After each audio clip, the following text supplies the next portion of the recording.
Hi, കർക്കിടക മാസം എത്തിയിരിക്കുകയാണ്. മലയാള മാസത്തെ സംബന്ധിച്ച് ഇതൊരു അവസാന മാസമാണെങ്കിലും ആരോഗ്യത്തിനെ അല്ലെങ്കിൽ ആയുർവേദത്തെ സംബന്ധിച്ച് ഇതൊരു തുടക്ക മാസമായിട്ട് പറയാം. എങ്ങനെയെന്ന് നോക്കാം. സമ്മർ കാലം അല്ലെങ്കിൽ വേനൽക്കാലം ആ ഒരു സമയത്തുള്ള അത്യുഷ്ണമായ ചൂട് കാരണം ശരീരത്തിൽ ഡ്രൈനസ് കൂടുകയും അതുവഴി ആരോഗ്യത്തിൻ്റെ അവസ്ഥ താന്നുപോവുകയും ചെയ്യുന്നുണ്ട്. അതിനുശേഷമാണ് മൺസൂൺ കാലം അല്ലെങ്കിൽ ഈ കർക്കിടക മാസം വരുന്നത്. ഈ കർക്കിടക മാസത്തിലുള്ള അതിയായ മഴ കാരണം അന്തരീക്ഷത്തിൽ ഹ്യൂമിഡിറ്റി കൂടുകയും അതുവഴി ശരീരത്തിന്റെ ആരോഗ്യാവസ്ഥ പിന്നെയും മോശമാവുകയും ചെയ്യുന്നു. ഇതുവഴി ഇമ്മ്യൂണിറ്റി കുറവും സംഭവിക്കുന്നു. ഇവിടെയാണ് ആയുർവേദത്തിന്റെ പ്രാധാന്യം കർക്കിടക ചികിത്സയിലൂടെ നമുക്ക് മനസ്സിലാക്കാൻ സാധിക്കും.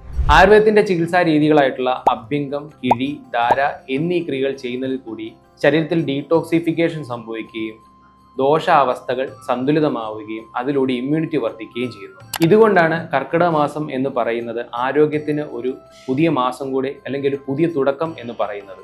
ഈ കർക്കിടക മാസത്തിൽ ആരോഗ്യം വീണ്ടെടുക്കാൻ വേണ്ടിയിട്ട് കർക്കിടക പാക്കേജുകൾ 3 രീതിയിലാണ് മെഡ്ലോഞ്ച് വെൽനസ് ഹോസ്പിറ്റൽ ലഭ്യമായിട്ടുള്ളത്. ഇന്ന് തന്നെ ആരോഗ്യം വീണ്ടെടുക്കുവാൻ വേണ്ടിയിട്ട് മെഡ്ലോഞ്ച് വെൽനസുമായി കോൺടാക്ട് ചെയ്യുക.